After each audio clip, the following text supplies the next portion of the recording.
राधे राधे गुरुजी। जी गुरुजी, मैं झारखंड से श्रीधाम वृंदावन आई हूँ आपसे मिलने के लिए, भगवान से मिलने के लिए। मेरे साथ मेरी बहन भी है। राधे राधे गुरुजी। राधे राधे। गुरुजी, मेरे 2 प्रश्न हैं जिसका जवाब मैंने बहुत लोगों से पूछा, पर किन्हीं का उत्तर मुझे संतुष्ट ना कर सका। आज मैं आपसे वो 2 प्रश्न पूछना चाहती हूँ, अगर आपकी आज्ञा हो तो। बिल्कुल पूछिए।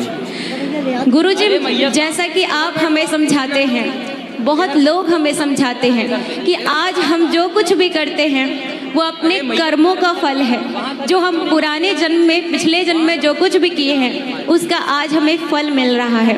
तो गुरुजी, मैं ये कहना चाहूँगी, आज मैं श्रीधाम वृंदावन आई हूँ तो भगवान की ये लीला है, ये मेरे पिछले जन्म के कर्म हो सकते हैं। आज जो कुछ भी मैं कर रही हूँ वो मेरे पिछले जन्म के कर्म हो सकते हैं, लेकिन अगर ये धरती को कर्म भूमि कहा गया है तो मैं अभी प्रेजेंट में, इस वर्तमान समय में कर्म कहाँ कर रही हूँ गुरुजी? मैं तो पिछले कर्म के जो फल हैं उसी को भोगने में अपना समय बिताते जा रही हूँ और व्यतीत हो गया समय, फिर मैं कर्म कब कर रही हूँ? कृपा करके मार्गदर्शन करें। कर्म कितने प्रकार के होते हैं जानती हो आप? नहीं गुरुजी। कर्म 3 प्रकार के होते हैं, संचित, क्रियमाण और प्रारब्ध। कर्म कितने प्रकार के होते हैं? 3 प्रकार के। क्रियमाण कर्म वो है जो आप कर रहे हैं, जैसे आप हमसे प्रश्न पूछ रहे हैं, ये भी आप कर्म कर रहे हैं। हम आपको उत्तर दे रहे हैं, ये भी हम अपना कर्म कर रहे हैं। ये क्रिया चल रही है, क्रियमाण। जैसे किसान खेत में बीज बो रहा है तो वो बो रहा है, मतलब वो क्रिया कर रहा है, वो क्रियमाण कर्म है। प्रेजेंट को क्रियमाण कहते हैं, ठीक है। अब जब बोया तो फसल तैयार हो गई, तो जब फसल काटेगा तो वो संचित हो जाएगा। काट के बोरा में भर के घर ले आया, 100 कुंटल फसल घर आ गई।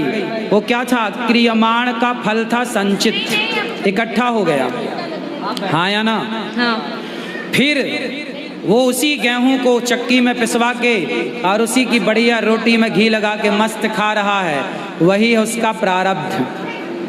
जो किया था वही उसे मिला, वही उसका संचित हुआ और वही उसे मिला। जो कल किया था बेटा वो आज आपको मिल रहा है, अच्छा या बुरा। जो आज आप करोगी अच्छा या बुरा, वो कल की तैयारी है। तो क्या मुझे आज कर्म करने की आज़ादी है? क्यों कर ही रही हो आप? आज़ादी क्यों नहीं है? आज़ाद है वो आप हमसे प्रश्न पूछ रही हो, कर तो रही हो कर्म।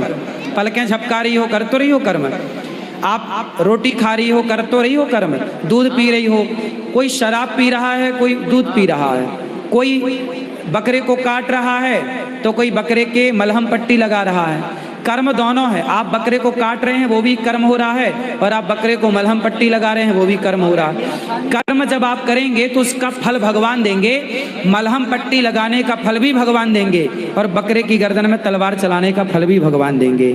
तलवार चलाने का फल अलग होगा, मलहम पट्टी लगाने का फल अलग होगा। तो महाराज जी, हमें कैसे पता चलेगा कि अभी जो हम कर रहे हैं वो पिछले जन्म का कर्म का फल है या इस जन्म का कर्म है? क्यों पता करना है? कुछ चीज़ें भगवान को पता रहने दो, तुमको पता लग जाएगा, तुम ही ना भगवान हो जाओगी। कुछ चाबियाँ ईश्वर के हाथ में है बेटा। हम ईश्वर की कठपुतली हैं, सब ईश्वर अपनी चाबी हमें नहीं दे सकते, है ना? इसलिए ईश्वर के हाथ में, भगवान के हाथ में है क्या?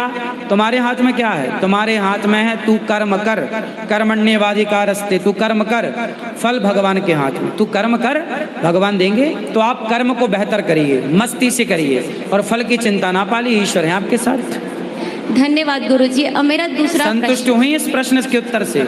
हाँ, संतुष्ट तो हो गई। ठीक है, दूसरा पूछो। दूसरा प्रश्न है कि महाराज जी, जो भगवान विष्णु हैं, श्रीमन नारायण, उनके पार्षद 3 रूपों में, 3 युगों में धरती पर आए।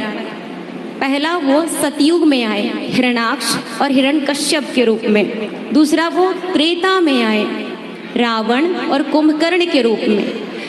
उसके बाद वो द्वापर में आए, कंस और शिशुपाल के रूप में। शिशुपाल और दंतवक्र के रूप में। कंस नहीं था वो, क्षमा करें। शिशुपाल और दंतवक्र के रूप में। तो प्रश्न ये है महाराज जी, ये तीनों धरती लोक पर आए, इन्हें कर्म करने की आज़ादी थी, पर ये तीन रूपों में, 3 युगों में बुरे कर्मों को क्यों इन्होंने अपना चुनाव बनाया? क्यों इन्होंने बुरे कर्म ही किए? अच्छे कर्म भी कर सकते थे। रावण शायद अगर बुरा काम नहीं करता तो बाकी भी उसका साथ न देते, जैसे उनके अपने बेटे पुत्र मेघनाद, अपने भाई कुंभकर्ण। ये विभीषण तो अच्छे कर्म कर रहे थे, इसलिए तो भगवान श्री राम के पास चले गए।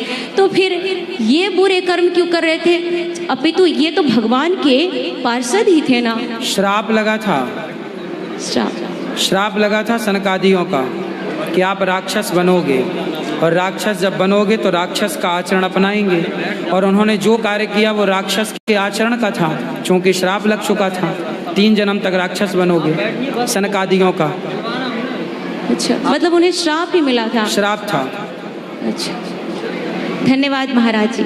महाराज जी, अंत में मैं भक्तों के समक्ष अपनी चंद पंक्तियाँ रखना चाहती हूँ। यह मैंने नहीं लिखी है, लेकिन कहीं से मैंने इसे पढ़ा और मैं बहुत प्रोत्साहित होती हूँ इनको पढ़ के। और मेरे प्रोत्साहन का कारण है इन पंक्तियों को मैं प्रस्तुत तभी करूँगी जब आपकी आज्ञा होगी। करिए करिए। तो भगवान श्री कृष्ण कुरुक्षेत्र में कहते हैं अर्जुन को, जब अर्जुन पूछते हैं कि आप अपना जल्दी नाम बताइए, काम क्रोध की बात कही तो मुझको उत्तम काम बताओ, और खुद को ईश्वर कहते हो तो जल्दी अपना नाम बताओ। ऐसा प्रश्न अर्जुन का था। तो भगवान श्री कृष्ण जो जगत पिता हैं, उनका जवाब है कि मैं भक्तों के बीच प्रस्तुत करना चाहती हूँ कि कान खोल कर सुनो पार्थ, मैं ही त्रेता का राम हूँ।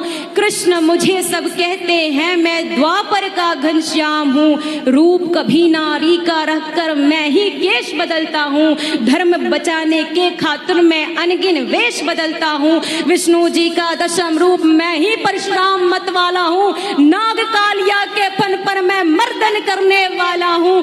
बांकासुर और महिषासुर को मैंने जिंदा गाड़ दिया। धर्म बचाने के खातिर नरसिंह बन हिरण कश्यप फाड़ दिया। रथ कहीं नहीं चलता है, बस मैं ही आगे बढ़ता हूँ। धनुष हाथ में तेरे हैं अर्जुन, धनुष हाथ में तेरे हैं, पर रणभूमि में मैं लड़ता हूँ, रणभूमि में मैं लड़ता हूँ। सुंदर। धन्यवाद गुरु जी। बढ़िया।